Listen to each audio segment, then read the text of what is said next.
اور میں یہ سمجھتا ہوں کہ آج کل کے دور میں اگر ہم نے دوبارہ اٹھنا ہے، اگر ہم مسلمانوں نے دوبارہ متحد ہو کر اٹھ کھڑا ہونا ہے، تو اس کے لیے اقبال رحمۃ اللہ علیہ کے کلام کو پڑھنا اور اس کو ڈیپتھ میں سمجھنا اور اس کی جو جوہر ہے، جو ایسنس ہے، اس کو پڑھنا اور سمجھنا بہت زیادہ ضروری ہے.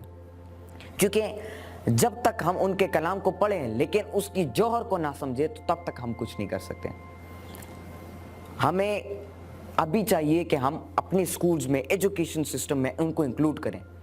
آج کل بچوں کو پڑھایا تو جاتا ہے پہاڑ اور گلہری کے قصے، ان کو اقبال رحمۃ اللہ علیہ کے جو نظم تھے جگنو اور بلبل، اس کے حوالے سے تو سمجھایا جاتا ہے، لیکن ان کے کلام کا وہ فیض کہ جس سے مسلمان دوبارہ اٹھ کھڑے ہوتے ہیں، جس سے آپ کے اندر جو ہے صلاحیتیں بلڈ ہوتی ہے، آپ جو ہے ان صلاحیتوں کو بلڈ کر کے تاریخ میں کچھ نیا کرتے ہو، ان صلاحیتوں کو بچوں سے دور رکھا جاتا ہے.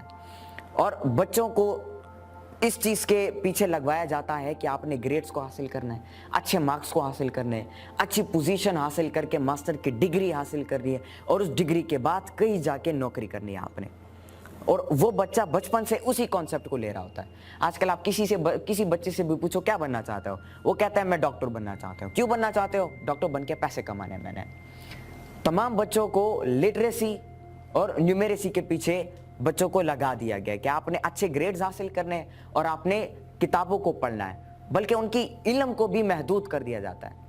اقبال کہتے ہیں کہ آپ نے اپنی علم کی باؤنڈریز کو ایکسٹینڈ کرنا ہے، اور سکولز میں بچوں کو سکھایا جاتا ہے کہ آپ نے یہ 7-8 کتابیں ہیں، ان کو پڑھ کے ڈگری حاصل کرنی ہے، بس اور کچھ نہیں کرنا زندگی میں. پہلے دور میں ایسا ہوتا تھا کہ ہمارے جو مدرسے کا نظام ہوتا تھا، سکول کا، وہاں پہ جو علم حاصل کرتے تھے اور پھر گھر میں آ کے جو ہمیں ویلیو سکھائی جاتی تھی، دونوں سیم ہوتی تھی. تو لہٰذا ایک بچے کا کردار اس طریقے سے بنتا تھا، اس کا کیریکٹر اس ماحول کے اندر اس طریقے سے بنتا تھا، اور اس کردار سے پھر آگے جا کے اس بچے کا خیال بنتا تھا، جس خیال کے بنیاد پر وہ اپنی زندگی میں کچھ نیا کرتا تھا، کچھ بڑا کرتا تھا. لیکن آج کل اسکول میں کچھ اور سکھایا جاتا ہے، گھر میں ویلیوز میں کچھ اور سکھائی جاتی ہے، اور یہ دونوں آپس میں انٹرسیکٹ کرتی ہے کہ جس میں بچہ کنفیوز ہوتا ہے کہ میں اب کس چیز کو اڈاپٹ کروں، اور وہ نہ زندگی میں نہ اسکول کے علم کو سمجھ پاتا ہے، نہ گھر کی ویلیوز کو وہ سمجھ پاتا ہے، بلکہ وہ کنفیوز رہ جاتا ہے، اور اس ماحول میں وہ جگل رہ کر کچھ بھی نہیں کر پاتا اپنی زندگی میں. تو لہٰذا آج کے دور میں اگر ہم نے دوبارہ اٹھ کھڑا ہونا ہے، دوبارہ ریوائیو کرنا ہے اسلام کو، تو ہمیں اقبال رحمۃ اللہ علیہ کے کلام کو سمجھنا ضروری ہے. اگر ہم ان کو پاکستان سے نکالتے ہیں تو اس کا مطلب یہ ہے کہ ہم پاکستان کی نظریاتی جڑوں کو کاٹتے ہیں. پاکستان کا نظریہ جو ہے اس کی بنیاد علامہ اقبال نے فلسفہ خودی پر رکھی، اور انشاءاللہ میں اسی مقصد کے لیے کام کر رہا ہوں کہ میں بڑا ہو کے یہ ثابت کر کے دکھاؤں گا کہ علامہ اقبال رحمۃ اللہ علیہ کو دوبارہ ریوائیو کرنا، میں اس چیز کو ثابت کر کے دکھاؤں گا. اور اس کو بھی ثابت کر کے دکھاؤں گا کہ ان کے کلام کے بنیاد پر اگر ہم ان کو نہ پڑھیں، اس کو نظر انداز کریں، تو ہم اپنے زندگی میں چاہے روڈز بنائیں، ہم چاہے بڑی بڑی بلڈنگز بنائیں، ہم عمارتیں بنائیں، لیکن ہم اس کامیابی کو حاصل نہیں کر پائیں گے انشاءاللہ. چاہے اس کے لیے مجھے درسگاہوں کا ایک نیٹ ورک کیوں نہ بچھانا پڑے، قوم کی تربیت کیوں نہ پڑھنا کرے، اور وہ میں ابھی سے کر رہا ہوں قوم کی تربیت. اور انشاءاللہ میں اپنی قوم کو یہ پیغام بھی دے رہا ہوں کہ اقبال رحمۃ اللہ علیہ کو پڑھنا سمجھنا بہت ضروری ہے. ان کو خودی کی اگزامپل دے رہا ہوں کہ آپ نے خودی کو بلڈ کرنا ہوگا. اور اقبال خودی کو بلڈ کرنے کی بات کرتے ہیں، لیکن اس کے علاوہ جو سب سے زیادہ انفسائز کرتے ہیں وہ خودی کی حفاظت پہ کرتے ہیں کہ خودی کو آپ بیدار تو کرو، لیکن بعد میں اس کی حفاظت بھی کرو. اور جب آپ اس کی حفاظت کرتے ہو تو خودی کی جلوتوں میں کبریائی ہے، خودی کی خلوتوں میں کبریائی ہے، خودی کی جلوتوں میں مصطفیٰ ہے، زمین و آسماں کرسی و عرش، خودی کی ذات میں ساری خدائی ہے، کہ پھر آپ کے زبان سے جو ادا ہوگا اوپر سے اس کے اوپر مہر لگے گا. انشاءاللہ ہمارا مقصد ہی ہے، اللہ ہم سب کو اپنے مقصد میں کامیاب کرے اور اس پاکستان کا حامی و ناصر ہو. بہت بہت شکریہ. اللہ حافظ.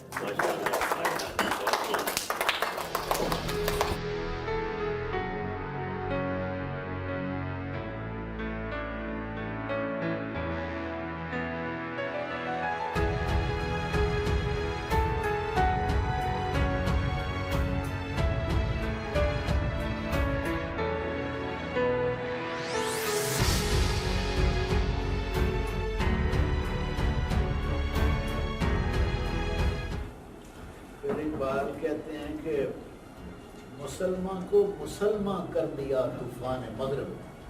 یہ جو طوفان آ چڑھا ہے اسلام کے اوپر ایسے تو صحیح میں نے مسلمان اس سے ہی تو مسلمان بنا ہے. مسلمان اصل صحیح مسلمان اس سے ہی بنا ہے. مسلمان کو مسلمان کر دیا طوفان مغرب نے. تلاتم ہائے دریا ہی سے ہے گوہر سہرا. کہ جو موتی ہے وہ جب تھپیڑے کھاتا ہے بار بار وہ سپی میں تو پھر اعلیٰ قسم کا موتی تیار. ہاں دیکھیں اقبال ہر چیز میں سے کس طرح ہوپ کا امید کا پہلو ہے نا. یہ جو کبھی عراق پہ حملہ, کبھی سیریا پہ, کبھی افغانستان, تو یہ طوفان مغرب جو ہے ہمارے اسلام کے خلاف, اسی نے تو اس کو مسلمان بنایا ہے. تو ہم مسلمان کو مسلمان کر دیا طوفان. Are those personalities who are the role models for all times to come, for the entire world and for all times to come. تو میں نے تو ان سے انسپریشن لی ہے. میں نے یہ کیا معلوم کرے گا, ٹھیک ہے. تو وہ پھر آ کے انہوں نے وہیں مسلم ہسٹری کا مطالعہ کیا, سارے فلاسفیز پڑھی. تو اس لحاظ سے دیکھیں بڑے بڑے لوگ ہیں, آپ نے بھی جن کا نام لیا, بڑے پرسنل شیخ سعدی بھی ہیں, وہ گزرے ہیں, اور شاہ ولی اللہ بھی تھے, مگر ان کا ذرا لمیٹڈ کام تھا اپنے دور کا, اور لمیٹڈ ہے. اچھا ہمارے بہت بڑے بڑے صوفی شاعر جو ہیں ان کو صرف اس دور کا کلاسیکل جو نالج اور فلاسفیز اس حد تک ان کو علم تھا. یہ پوری مسلم ہسٹری میں واحد شخصیت ہے, پوری مسلم ہسٹری میں, کیوں ڈاکٹر صاحب, کہ جن کی پوری گریسپ ہے اولڈ کلاسیکل فلاسفیز پر بھی اور لیٹسٹ ماڈرن فلاسفیز پر, ٹھیک ہے. اور ماڈرن ورلڈ کے جو چیلنجز ہیں ان سے پوری طرح آگاہ صرف اور صرف اقبال تھے.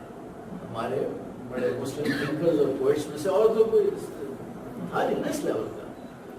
تو باقیوں کی بھی بڑی خدمات ہیں,